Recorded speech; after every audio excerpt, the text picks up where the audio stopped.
আসসালামু আলাইকুম রহমতুল্লাহি বারকাতু। প্রিয় উপস্থিতি, আশা করছি সকলে অনেক অনেক ভালো আছেন। আলহামদুলিল্লাহ, আমরাও ভালো আছি।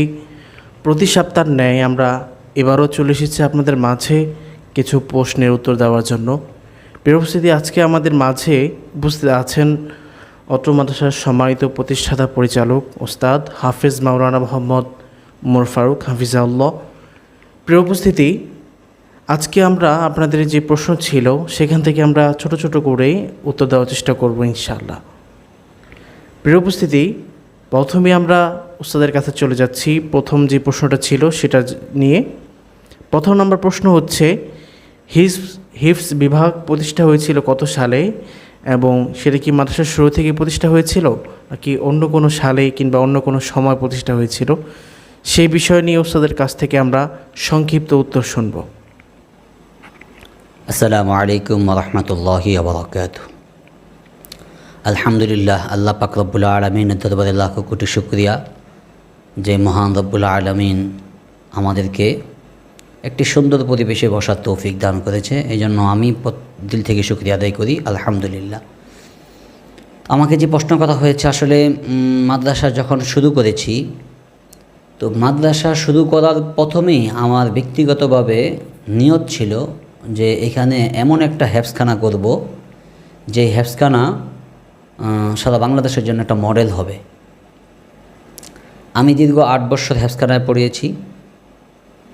তো 8 বছর হেফজুখানায় যখন আমি খেদমত করেছি, তখন আমি যতগুলো ছাত্রকে হেফজু শেষ করিয়েছি, তো আমার দিলের ভিতরে একটা তামান্না ছিল যে আমি নিজে একটা হেফজখানা করব এবং ওই হেফজখানাটা যেন মানসম্মত হয়। তো আমি এখানে যখন মাদ্রাসা করেছি, তো মাদ্রাসার শুরু লগ্ন থেকেই আমি হেফজখানা চালু করেছি। সর্বপ্রথম আমাদের ছাত্র ছিল 2-3 জন। তো আমি 2-3 জনের জন্য একজন ওস্তাদ 8-9 হাজার টাকা দিয়ে আমি একজন ওস্তাদ রেখে দিয়েছি। কেন? যে আমার দিলের তামান্না তো এখানে হেফজ বিভাগ প্রতিষ্ঠা করব। তো হেফজ বিভাগ প্রতিষ্ঠা করতে হলে আমাকে নুরানি অবশ্যই লাগবে। তো নুরানির জন্য আমরা কিন্টার গার্ডেন চালু করেছি, নুরানি কিন্টার গার্ডেন। তো আলহামদুলিল্লাহ, নুরানি কিন্টার গার্ডেনের মাধ্যমে এবং আমরা বাহিরের থেকে অনেক ছাত্র আমাদের এখানে এসেছে, তো তাদের মাধ্যমে অদ্যাবধি পর্যন্ত আমাদের হেফজখানায় প্রায় 100-র মতো ছাত্র পড়াশোনা করতেছে। আলহামদুলিল্লাহ, আমাদের প্রশ্নের উত্তর আমরা শুনে নিলাম। প্রিয় উপস্থিতি, আমরা আমাদের দ্বিতীয় প্রশ্নে আমরা চলে যাব। আমাদের দ্বিতীয় প্রশ্ন হচ্ছে, বর্তমান হিফজ বিভাগে কতজন ছাত্র আছে এবং তাদের পড়াশোনার মান বর্তমান কীরকম, সেটা উস্তাদের কাছ থেকে শুনে নেব। জি আলহামদুলিল্লাহ, আমাদের হেফজ বিভাগে, হেফজু এবং নাজারা বিভাগে মোট 100 জনের মতো ছাত্র পড়ালেখা করতেছে। এর ভিতরে হেফজ বিভাগের যে পড়ার অবস্থা, আমি আল্লাহর কাছে শুকরিয়া আদায় করি এবং উস্তাদদের শুকরিয়া আদায় করি, তাদের কৃতজ্ঞতা প্রকাশ করি। আমি তাদেরকে বলেছি যে আমার ইন্টারন্যাশনাল হাফেজের প্রয়োজন নেই, আমার শুধু প্রয়োজন হচ্ছে যে এখানে ছাত্র 10 পারা মুখস্থ হয়েছে, তার পিছনে 10 পারা আমি যখন প্রশ্ন করব তখন সে যেন উত্তর দিতে পারে। আমার পিছনে পড়া 100-100 ইয়াদ চাই। আমার কথা হচ্ছে শুধুমাত্র প্রত্যেকটা হরফ তার নির্দিষ্ট মাখরাজ থেকে যেন আদায় করতে পারে, তাজবিরটা যেন সুন্দরভাবে বলতে পারে, বাস এই দুইটাই আমার যথেষ্ট, আর কিছু লাগবে না। অনেক এমন আছে যে খুব সুর দিয়ে কোরআন তেলাওয়াত করতে পারে কিন্তু পিছনে পড়া ইয়াদ নেই। আমি এটা চাই না। আমি চাই যে আমার প্রত্যেকটা বাচ্চার পিছনে পড়া খুব সুন্দর ইয়াদ থাকবে এবং মাখরাজ থেকে যেন হরফগুলো আদায় হয়, তাজবিরটা যেন ঠিক থাকে, বাস আমি এতটুকুই চাই। তো আলহামদুলিল্লাহ, আমি কুরবানির আগেও আমাদের হেফজ বিভাগের যতগুলো ছাত্র আছে ওস্তাদদের সাথে পরামর্শ করেছি যে মাদ্রাসা যেহেতু বন্ধ হবে, তাহলে হেফজ বিভাগের ছাত্রদের পিছনের পড়াগুলো আবার একটা রিভিশন দিলে কেমন হয়। তো ওস্তাদরা বলেছে আলহামদুলিল্লাহ, বাচ্চাদের তো ইয়াদ আছেই, তারপরও প্রতিদিন 3 পারা 4 পারা করে আমরা আবার শুনবো, পাড়াগুলো শুনে আমরা বন্ধের আগে পিছনে পড়া সবগুলো শুনবো। তো আমি তাদেরকে বললাম, ঠিক আছে, আপনারা যখন পিছনের পড়া শুনবেন, তো একটা বাচ্চা যদি সারাদিনে 2 পারা শোনায়, ওই 2 পারা মাগরিবের পরে আমার কাছে পাঠাবেন, আমি ওই 2 পারা আবার শুনব। তো এইভাবে এত ছাত্র সবার পারা তো শোনা সম্ভব না। তো এই জন্য আমি মাগরিবের পর থেকে রাত 10টা পর্যন্ত 11টা পর্যন্ত তাদেরকে প্রত্যেকটা পারা থেকে 3টা 4টা করে প্রশ্ন করতাম, আধা পৃষ্ঠা 1 পৃষ্ঠা করে করে শুনতাম। তো আলহামদুলিল্লাহ আমার কাছে খুবই ভালো লাগছে যে আমাদের বাচ্চাগুলো তাদের পিছনের পারা খুব সুন্দর ইয়াদ। এটাই আমি আল্লাহর কাছে শুকরিয়া আদায় করি। এবং আমি এই মানের একটা হেফজখানা চেয়েছিলাম যে আমার বাচ্চাগুলোর প্রত্যেকটা পারা ইয়াদ থাকবে। তো আলহামদুলিল্লাহ আমাদের বাচ্চাগুলোর প্রত্যেকটা পারা ইয়াদ আছে। দ্বিতীয় নম্বর যে প্রশ্ন ছিল সেই প্রশ্নের উত্তর আমরা শুনে নিলাম। এই পর্যায়ে আমরা চলে যাচ্ছি আমাদের তৃতীয় প্রশ্নে। আমাদের তৃতীয় প্রশ্ন হচ্ছে ওস্তাদের কাছে, গত বছর পর্যন্ত আমাদের কতজন হাফেজ মাদ্রাসা থেকে বের হয়েছে এবং তাদের অবস্থান কী ছিল সেটা নিয়ে ওস্তাদের কাছ থেকে আমি শুনব। আলহামদুলিল্লাহ মাদ্রাসার শুরু লগ্ন থেকে আমরা এই পর্যন্ত প্রতি বৎসরই চেষ্টা করি 10 জন 12 জন করে হাফেজ বের করার জন্য। তো আলহামদুলিল্লাহ বের হচ্ছে। প্রতি বৎসর আমাদের এখান থেকে 10 জন 12 জন করে পাগড়ি নিচ্ছে। তো এর ভিতরে যদি প্রশ্ন আসে যে আসলে সত্যিকারে নাইবে রাসূল কয়জন হয়েছে, তো আমি এই ক্ষেত্রে বলবো যে আসলে এটা আল্লাহু আলাম, আল্লাহই ভালো জানে আসলে যে সত্যিকারে নাইবে রাসূল কয়জন তৈরি হয়েছে। হাফেজ তো সারা বাংলাদেশ থেকে লক্ষ লক্ষ মাদ্রাসা থেকে প্রতি বৎসরে হাফেজ বের হয়। তো কোরআনের খেদমত করার উদ্দেশ্য নিয়ে এবং কোরআনের খাদেম হওয়ার উদ্দেশ্য নিয়ে কয়জন হাফেজ বের হয়।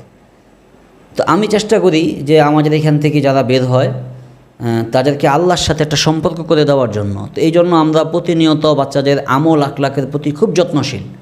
প্রত্যেকটা বাচ্চার আমল আখলাক নিয়ে আমরা খুব ফিকির করি যে বাচ্চাদের আমল আখলাকটা যেন ঠিক থাকে। তো আলহামদুলিল্লাহ মোটামুটি আমাদের হেফজখানায় আমরা প্রতিদিন তাহাজ্জুদ সহ চাশতের নামাজ, আওয়াবিন নামাজ এবং পরিপূর্ণ সুন্নতের আমলগুলো, যেমন নামাজের পূর্বে মেসওয়াক করা, ডিলাকুলুব ব্যবহার করা, এই বিষয়গুলো বা আরও ছোট ছোট যে আমলগুলো আছে, খাওয়ার সময় দোয়া, শোয়ার সময় দোয়া, বাথরুমে যাওয়ার সময় দোয়া, এই দোয়াগুলো আমরা প্রতিনিয়ত চেষ্টা করি যে বাচ্চাদের আমল আখলাকটা যেন খুব সুন্দরভাবে তৈরি হয়। কারণ এই আমলটা যদি এখন থেকে সে অভ্যস্ত হয় তো বড় হইলে সে যত বড় আলিমই হোক তার আমল ঠিক থাকবে। আবার অনেক সময় হয় কি, যেমন দেখা যায় যে বাচ্চা আলেম হয়েছে, ভালো আলেম হয়েছে, কিন্তু তার আমল ভালো না। তো আমি চেষ্টা করি যে আমাদের মাদ্রাসার প্রত্যেকটা ছাত্রকে যেন তার আমল ঠিক থাকে। আমরা প্রত্যেকটা বাচ্চাকে আমল ওয়ালা জিন্দিগি তৈরি করার জন্য চেষ্টা করি। আলহামদুলিল্লাহ আমরা সঠিক একটি উত্তর শুনে নিলাম ওস্তাদের কাছ থেকে। প্রিয় উপস্থিতি, বলতে বলতে আমরা অনুষ্ঠানের শেষ পর্যায়ে চলে এসেছি। ছোট একটি উত্তর শুনে আজকে আমরা অনুষ্ঠান শেষ করব। যেহেতু বাংলাদেশের মধ্যে অসংখ্য মাদ্রাসা আছে এবং কি ডেমরা থানার মধ্যে অসংখ্য মাদ্রাসা আছে, ওখান থেকে কেন ওমর ইবনে খাত্তাব রাদিয়াল্লাহু আনহু আইডিয়াল মাদ্রাসা অন্যতম কিংবা একটু ব্যতিক্রম, ওস্তাদের কাছ থেকে সেই বিষয়ে শুনে আজকের অনুষ্ঠান আমরা শেষ করব। আলহামদুলিল্লাহ সব মাদ্রাসায় সব শিক্ষক সব মাদ্রাসায় চায় যে আমি ভালো কিছু ছাত্র তৈরি করি, আমি ভালো কিছু করি, সবাই চায়, আমিও চাই। তো আমরা আলাদা কেন? আমরা আলাদা এই জন্য, আমরা হেফজ বিভাগে প্রত্যেকটা ছাত্রকে নিয়ে প্রতি সপ্তাহে যদি নাও পারি প্রতি 2 সপ্তাহ পর পরে আমরা শিক্ষকদের সাথে মাশওয়ারা করি যে একটা ছাত্র পড়া দুর্বল হচ্ছে, ওর এই পড়া দুর্বল হওয়ার পিছনে কারণ কি। তো সর্বপ্রথম আমরা খোঁজ করি তার আমল আখলাকে কোনো ঘাটতি আছে কি না, সে ঠিকমতো রিলাকুলুব ব্যবহার করতেছে কি না, সে ঠিকমতো মেসওয়াক করতেছে কি না, সে ঠিকমতো দোয়া কালাম পড়তেছে কি না, সে উজু ঠিকমতো করতেছে কি না, তার বাবা মার সাথে তার সম্পর্ক কেমন, বাবা মার কোনো বদদুয়া তার উপর আছে কি না। আমরা এই বিষয়টা নিয়ে আগে আলোচনা করি। যদি দেখি যে না এরকম কিছু পাওয়া যায়নি, তখন আমরা যেভাবেই হোক চেষ্টা করি যে তার আমল আখলাক আরও বাড়ানোর জন্য, আল্লাহর সাথে তার সম্পর্ক আরও বাড়ানোর জন্য। কেন তার পড়া দুর্বল হবে? তো আলহামদুলিল্লাহ আমরা দেখেছি আমরা প্রত্যেকটা বিষয় নিয়ে যখন প্রত্যেকটা ছাত্র নিয়ে যখন আমরা আলাদা আলাদা শিক্ষকদের সাথে মশওয়ারা করি, আমাদের হেফজখানায় যতজন শিক্ষক আছে সবার সাথে বসে যখন আমরা প্রত্যেকটা বাচ্চা নিয়ে যখন আলাদা আলাদা মশওয়ারা করি যে এই বাচ্চার এই প্রবলেম, কেন এই প্রবলেম, কোথায় ঘাটতি কোথায়, তো আলহামদুলিল্লাহ আমরা মাশওয়ারা করলে আল্লাহ অবশ্যই সমাধান বের করে দেয়। মাশওয়ারার ভিতরে বরকত। তো আমরা এই বরকতান যখন মাশওয়ারা করি তো আমরা দেখি যে আলহামদুলিল্লাহ প্রত্যেকটা বাচ্চাই আমাদের এখানে ভালো রেজাল্ট হয়, ভালোভাবে পড়তে পারে। তো আমি মনে করি যে আমাদের মাদ্রাসা এই জন্যই প্রত্যেকটা মাদ্রাসা থেকে আলাদা। এবং আমাদের এখানে বাচ্চাগুলো যদি অসুস্থ হয়ে পড়ে তো আমরা গার্ডিয়ানের অপেক্ষায় থাকি না যে গার্ডিয়ান আসবে তারপরে চিকিৎসা করবে, আমরা এই অপেক্ষায় থাকি না। তো আমাদের মাদ্রাসার পাশেই একজন শিশু বিশেষজ্ঞ ডাক্তার আছেন। আপনারা হয়তো যারা ডেমরাবাসী তারা অবশ্যই জানেন যে আমাদের এখানে আল নূর জেনারেল হাসপাতাল আছে। তো ওই হাসপাতালের শিশু বিশেষজ্ঞ ডাক্তার যিনি ডাক্তার কামরুল হাসান, উনি আমাদেরকে যথেষ্ট হেল্প করে। অর্থাৎ যেমন গত বছর আমাদের এখান থেকে 2-1 ডেঙ্গু আক্রান্ত হয়েছিল, উনি সম্পূর্ণ ফ্রি চিকিৎসা করে দিয়েছেন। তো উনি বলেছেন যে যখনই কোনো বাচ্চা অসুস্থ হয়ে পড়বে সাথে সাথে আপনি আমার কাছে পাঠিয়ে দিবেন, কোনো চিকিৎসা খরচ লাগবে না, আমি সাধ্য অনুযায়ী চিকিৎসা করে দিব। তো আলহামদুলিল্লাহ আমরা আমাদের বাচ্চাগুলো অসুস্থ হয়ে পড়লেই, সামান্য একটু অসুস্থ হইলেও আমরা তার শরণাপন্ন হয়ে যাই। আলহামদুলিল্লাহ উনি আমাদেরকে যথেষ্ট হেল্প করে, মাদ্রাসাকে যথেষ্ট মহাব্বত করে। ওনার ছেলেও আমাদের মাদ্রাসায় পড়ে। তো আলহামদুলিল্লাহ আমাদের বাচ্চাগুলোকে আমরা চেষ্টা করি নিজের সন্তানের মতো করে দেখার জন্য। তো এই জন্যই আমি মনে করি যে আমাদের মাদ্রাসা অন্যান্য মাদ্রাসা থেকে আলাদা। তো আজকে আমার আলোচনা এই পর্যন্তই। আসসালামু আলাইকুম ওয়া রাহমাতুল্লাহি ওয়া বারাকাতুহু। প্রিয় উপস্থিতি, আলোচনা করতে করতে আমরা অনুষ্ঠানের শেষ পর্যায়ে চলে এসেছি। ইনশাল্লাহ আমরা সামনে নতুন নতুন প্রশ্ন নিয়ে আপনাদের সামনে হাজির হব। আজকে আমরা অনুষ্ঠান শেষ করছি। ইনশাল্লাহ দেখা হবে পরবর্তী কোনো ভিডিওতে।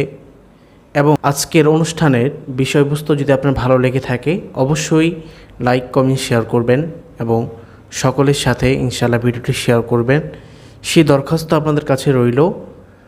আজকে ইনশাল্লাহ অনুষ্ঠান এই পর্যায়ে। সকলে ভালো থাকবেন, সুস্থ থাকবেন এবং আপনার সন্তানের দিকে নেক নজর রাখবেন। আসসালামু আলাইকুম ওয়া রাহমাতুল্লাহি ওয়া বারাকাতুহু।